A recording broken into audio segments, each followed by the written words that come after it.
It's December 7th, 2024.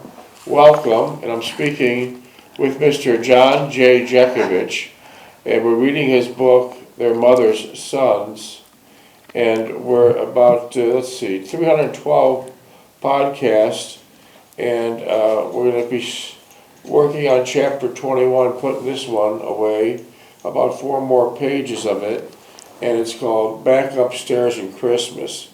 Mr. Jeckovich was in Company H, the 2nd Battalion of the 291st Regiment of the 75th Infantry Division of the U.S. Army during World War II.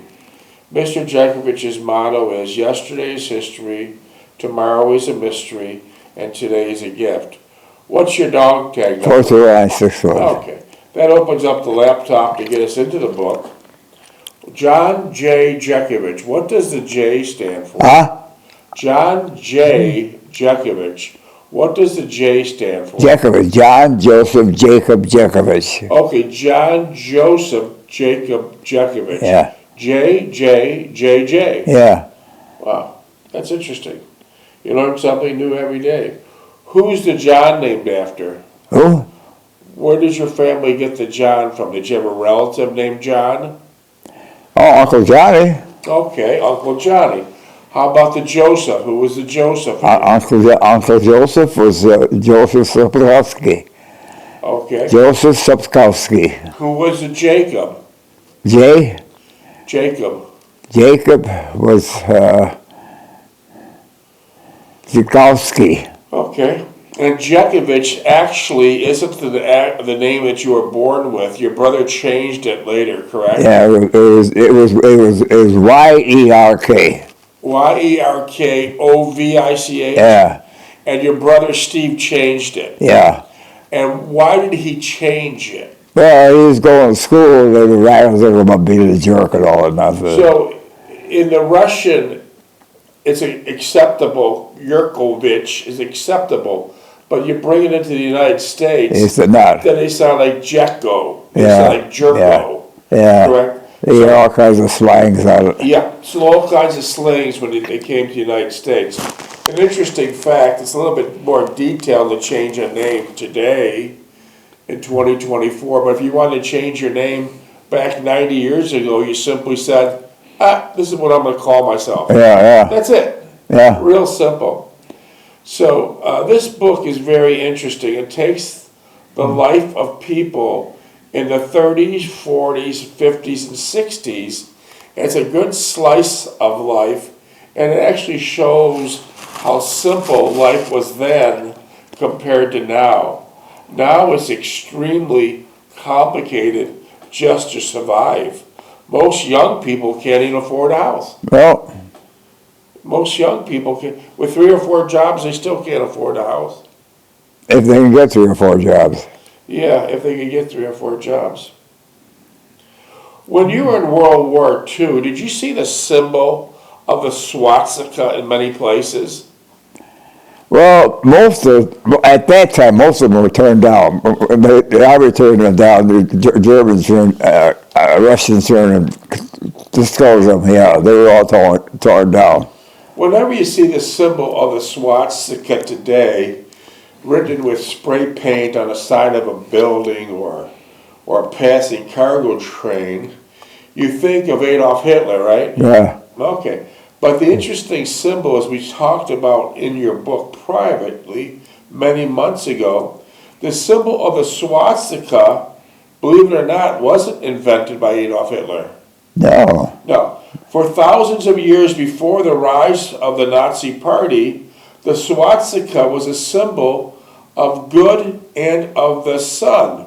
So the swastika was originally a symbol of good and of the sun. That was a symbol, yeah, a symbol, yeah. It comes from a Sanskrit word, swastika, which means to be well. I would found a horrible meeting with Adolf Hitler. Found in the ancient cultures all over the world, including ancient Troy, 1,000 years BC, Tibet, Greece, Africa, India, China, and Native American faiths. its meaning has largely been changed by its association with Hitler and the Nazi Party. So a beautiful symbol for thousands of years had meant good, to be well. Hitler just completely obliterated the actual meaning of the word. Now you think of the swastika as filth, hate, evil, prejudice, every nasty word that you could think of. Some 19th century Germans believed that the swastika represented pure Aryan identity. They began to use it on magazines and posters as the secret symbol of naturalistic theories.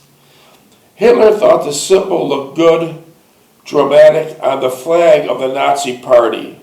On August 7th, 1920, it was adopted by the Nazi Party. So in 1920, the beautiful symbol of the swastika, which had only good meanings prior to 1920, Hitler adopted it for the Nazi Party.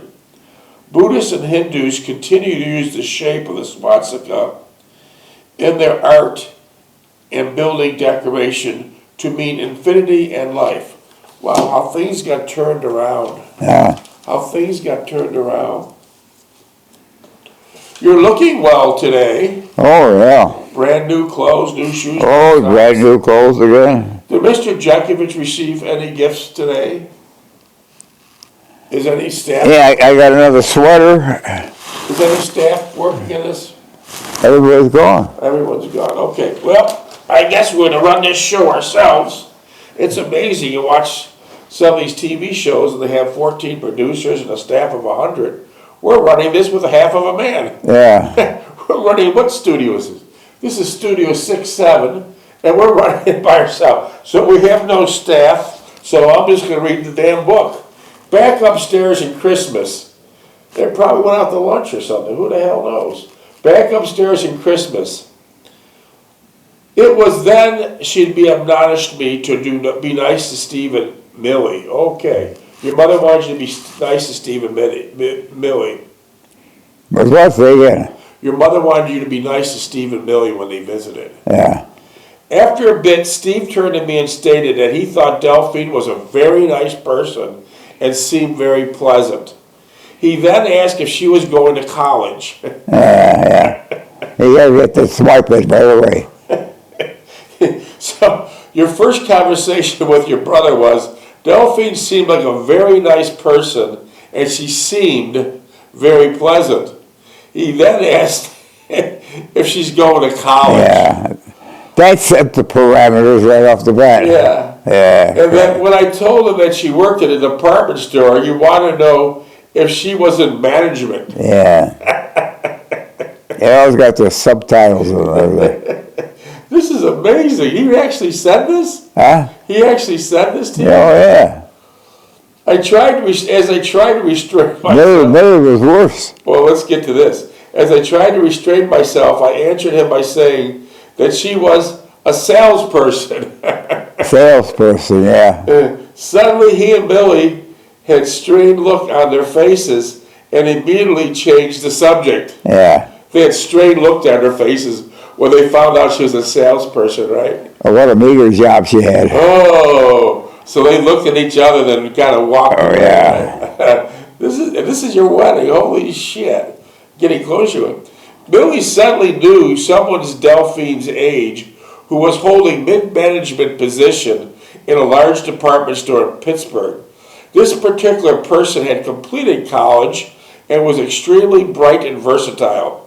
Steve reinforced the conversation about this gifted person and they became greatly interested in what Millie was saying.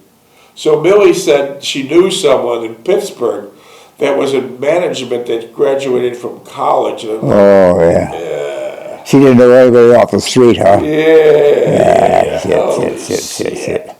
That was, my mother hated that shit when they started talking like that. I don't blame her. Okay, let's see. I turned my attention once again to the television and sat there quietly until Mother informed us dinner was ready. I sat next to Delphine with my sister on the other side. The empty chair next to Delphine was for my brother, who had not arrived yet. So your brother Lookie never showed up. No. Steve gave the blessing. As he performed, I pressed my leg against Delphine and glanced at her very occasionally. The touch of her silken leg against mine distracted me from the disingenuine Steve was exposing. The meal was delicious, as always, and Mother is extremely proud of herself for good reason. During the meal, we would listen to Steve. Yeah. He listened to him the whole meal. Yeah. Steve about his work, the courses at the University of Pittsburgh that he was taking towards his master's degree, and other self-gratifying blather. So even at the meals, they didn't give up. Yeah. They kept on. Well, he got a school, went to night school, so got a degree, so they could call him doctor. No kidding. Is that kind of like the Dr. Jill Biden? Yeah. Is that kind of like the doctor of Bill Cosby? Yeah. I get it. I think I know the type. Oh, this is fucking hilarious. I knew Delphine must have felt uneasy. Delphine felt uneasy? Yeah. Okay. For I did not think she experienced such a terrible blather was exposed to her that night. But she preserved and managed to enter the conversation in a limited fashion. I said very little to Mother would glance at me, and Delphine periodically to observe her reaction at the times to attempt to engage in some other type of conversation. They would converse a bit, and then Steve and Billy would interject some distraction, and then once again, everyone would be listening to Steve. Yeah. He told her how that's a real important person. All puffed up, I guess, with their own self-worth. This went on during the entire meal, which perturbed me, but I resolved not to get into a verbal confrontation with Steve for both Delphine and Mother's sake. I never did fully understand why Steve would be so adamant in projecting and thrusting his personality upon us, but he just had to throw it in there, right? Yeah. When he fully realized that it irritated Mother and provoked and exasperated me. At times it seemed that he was almost badgering us of no concern to him. So it felt like he was badgering you guys. Low economic level. Yeah. Let me see. Okay. Oh, this is something. What a hell of a dinner that was. It seemed as though he took great delight. in thwarting. He took great delight in thwarting us in this respect, and I'm certain he was cognizant to the degree it affected us. I did not know if his awareness of his lack of family relationships with him, and lately also with Millie, or was his superior intellect that kept flaunting us with his reprisal for our lack of kinship with him. As long as I could remember, he was never a real part of the family. Instead, he was always in a fringe area, focusing on the one person, himself. Did he? Everybody's gone. Have the studio cleared out? They must have put in pizza or something. Listen, did he, you sent him this book, right? Huh? You mailed him this book, right? Yeah. 30 years ago. Did he respond to the book? Who? Did your brother Steve respond to this book you mailed to him? They didn't say much. Didn't say nothing? He didn't say nothing. Oh, okay. Same thing I had the laundromat, they didn't say nothing. Not a word? Not a word, no. Okay. Let's see. After dinner, Delphine and Billy helped Mother clear away the dishes, and I could see Delphine was greatly relieved as she helped in the kitchen. It was unusual and strange to see her walking about the kitchen as I watched her movements from the living room. The thought struck me that she would be a permanent part of this family. There was no longer to be a drive to Buffalo, which was very tedious, time-consuming, with lengthy intermissions between us. What were the lengthy intermissions when you worked midnights? Yeah. When you didn't see Say When you didn't see Delphine when you're dating, the long intermissions were when you were working midnights, right? Yeah, yeah. Okay. She would be always here, and for some strange reason, I could not comprehend it entirely. With the dishes cleared away, it was time to give out the presents stacked under the Christmas tree. Was that a real tree or artificial tree? It was a real tree. And who bought? Did you go and get it? Well, tree vendors were outside all week before Christmas selling those trees. What did Christmas trees sell for back then? Oh, $150. Okay. As our custom was, one person was designated to hand out the individual presents after selecting them from under the tree. Sally was predetermined for the task as she started calling out the individual names on the presents. So one person would sit under the tree and call out the names and deliver the presents. Yeah. Is that correct? Yeah, that's yeah. Okay. Mother took her place in minutes, please. 14. Okay. Mother took her place. Where the hell is this? Let's see. Mother took her place in her favorite seat in the corner of the living room. So your mother had this big lazy boy chair stuck in the corner where she'd watch her soap operas and crochet. That was in the living room, yeah. Wasn't she such a talented crochet artist that she didn't even have to look at her work? No, she didn't. And could never miss a pattern. And it's very difficult to crochet if you're crocheting with thread. Yeah. Fine thread she crocheted. Yeah. Where are all those Afghans today? Oh, they don't make them I anymore. mean, where are your mother's Afghans today? Who knows? Do you have any at your house? No, I never see them. Oh, that's a A lot lot of stuff is missing. I've never seen anyone crocheting today. Yeah. Mother took her place in her favorite seat in the corner of the living room. I sat on the arm of the couch next to Delphine, and I glanced at her at times, reassuring her the ordeal was almost over. So you had to sit on the arm of the couch? Who was sitting on the couch that you couldn't sit on the couch? Who was standing? Who took up the whole couch where you had to sit? Well, I just did it nonchalantly. I just said, I want to be next. I want to be next to Delphine. So you had to look at your mother from time to time and let her know it's almost over with, right? Right?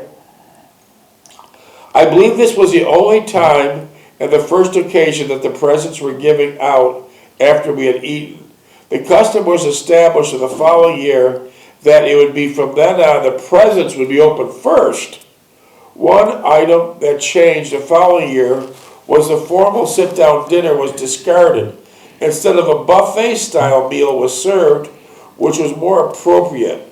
It was dramatic to look back upon the first Christmas in light of the following years, when the family grew to almost 5 times the original participants. Holy cow.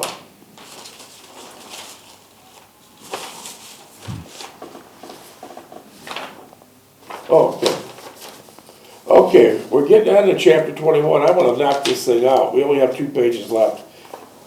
Delphine had gotten presents from everyone in the family, including Steve and Millie. And while they're only symbols of goodwill, everyone appreciated them. Yeah. So everyone is very appreciative. Yeah. Small and large gifts. Yeah.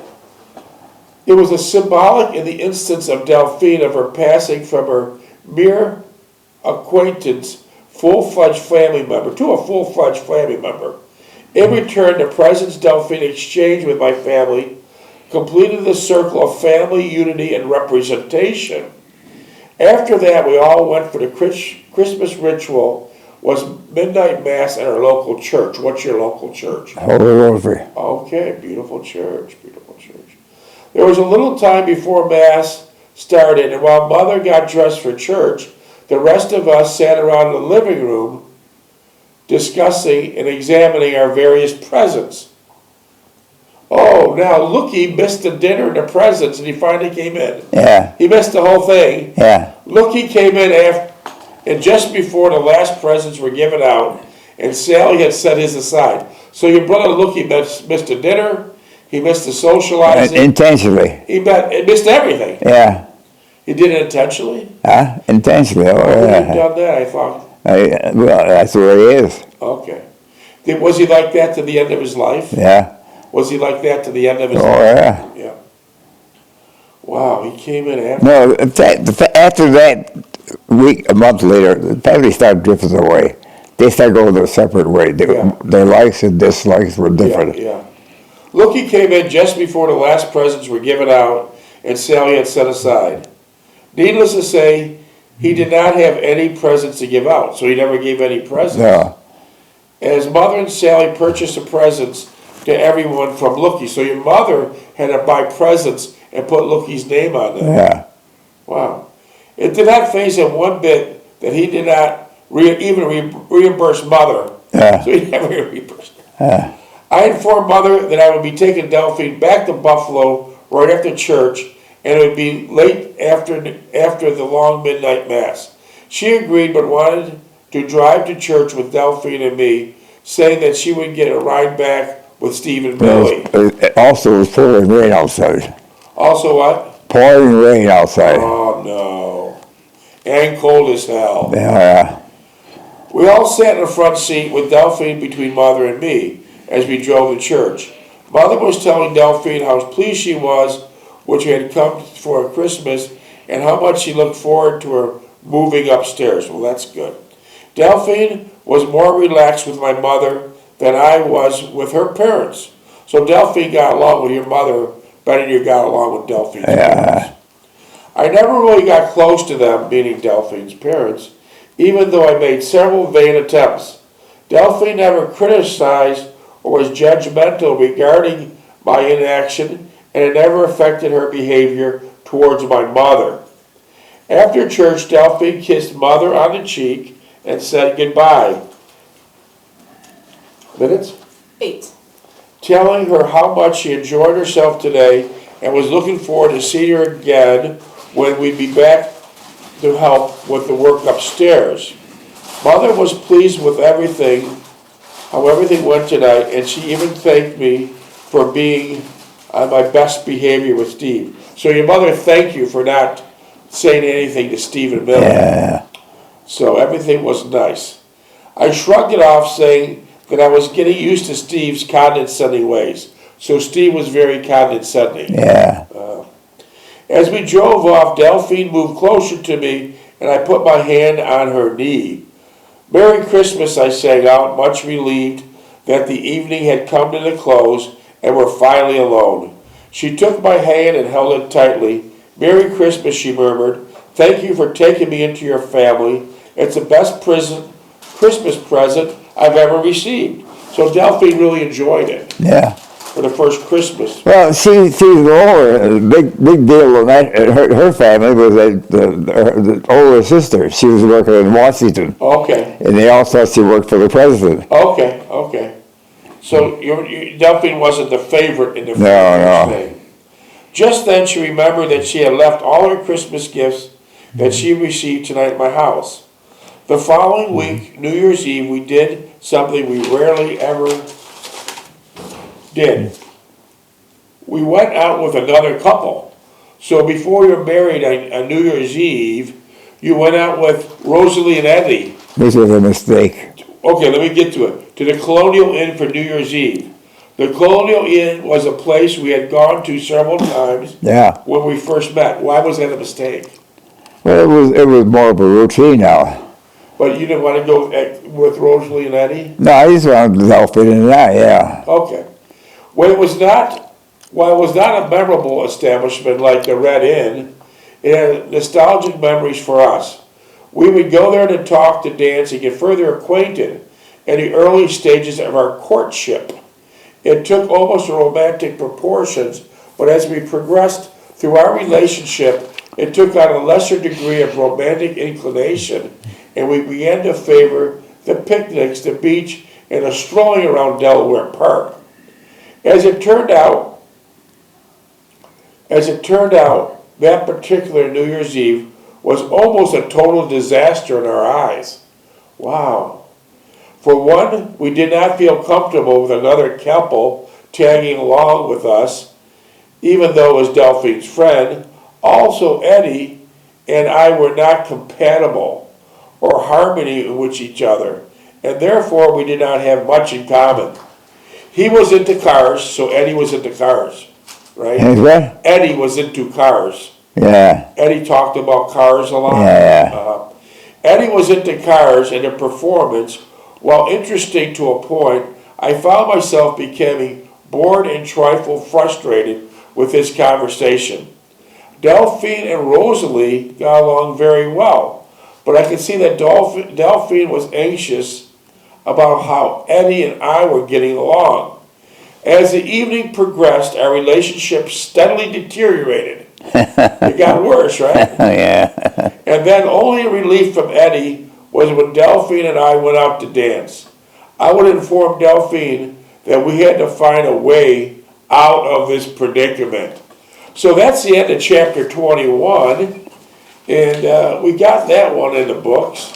And tomorrow we'll get on chapter 22, which will be titled Winning Jitters in a New Life. Okay, what do we got this text? A text from I have to read. What's the text? The text says, Mrs. Chadwick sent this gift. Mrs. Chadwick, a Christmas sweater. This is from Mrs. Chadwick from Concord, New Hampshire. Oh, yeah. Concord, New Here, Hampshire. pull this out. This goes with it. Yeah. I won't touch Okay. your ear. I won't Okay, touch your ear. Mrs. Chadwick says she's watching today, live. So Watch my ear. I'm watching your Yes, ear. I like that sweater, yeah. Well, let's pull it Put it up. on for her. Oh, yeah. Hold it I up, like that John. Christmas sweater. Yeah. Thank you, Show show everyone. Thank you, Let's Mrs. go out Chadwick. there. Beautiful. We'll have them It wear. lights up. We'll have them wear it tomorrow, Mrs. Chadwick, and we'll keep us. Show it to the camera, John. Let me get a picture of it so I can send one to the text message that Mrs. Chadwick has in my That's phone. nice. Here we go. Stand by. Okay, I'll send that over to Mrs. Chadwick. How Yeah. much time? Just under 3 minutes. So thank you, Mrs. Chadwick. This is Chadwick, huh? Yeah. In Concord, New Hampshire. For those that want to have another tidbit of information, Ooh. if you live in another state besides New Hampshire, and they say, for example, you're buying very expensive cars, like if you're buying Rolls Royce, Bentley, Ferrari, Lamborghini, Bugatti, just send them up to the paperwork up to the clerk of the court in Concord, New Hampshire. Can you imagine what it would be if my father was alive? Oh yeah, Yeah. it'd be terrible. Yeah. Yeah, he wouldn't like that. No. Yeah. So, just a brief note on Concord, New Hampshire. If you're into buying expensive cars like Eddie was talking about, it gave me the idea if you're buying cars like Rolls Royce, Bentley, Ferrari, Lamborghini, Bugatti, send your paperwork up to the clerk of the court in Concord, New Hampshire, and you'll have zero sales tax to pay.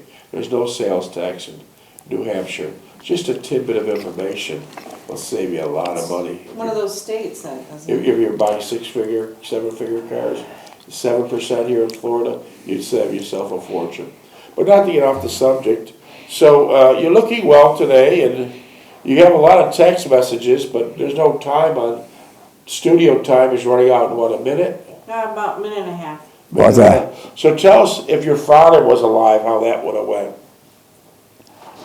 Well, my father wasn't vindictive. My father wasn't yacky all the time. He's the quietest person. What would he say about that Christmas dinner and that Christmas event? Well, he knew Delphine and his wife fixed it so he didn't say too much. So he would be a low profile then. Yeah. Was your Christmases with your father when he was alive when you were a boy?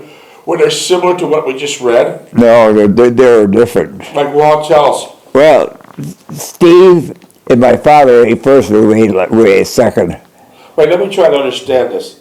Your brother Steve and your father would eat the Christmas dinner, Well, they eat regular dinners. regular dinners, and then where were you? Well, we would sit in the living room talking to one another, and when they got through, when we knew they were through, we went to dinner. This happened on a regular basis? On a regular basis. Why do you think of such? Because my father saw Stevie was the greatest. And how does your mother fit into the dinner equation? Huh? How does your mother fit into the dinner equation? Would she eat with your father and Steve? Well, my mother was busy cooking, and that she wasn't really talking about or thinking about anything else.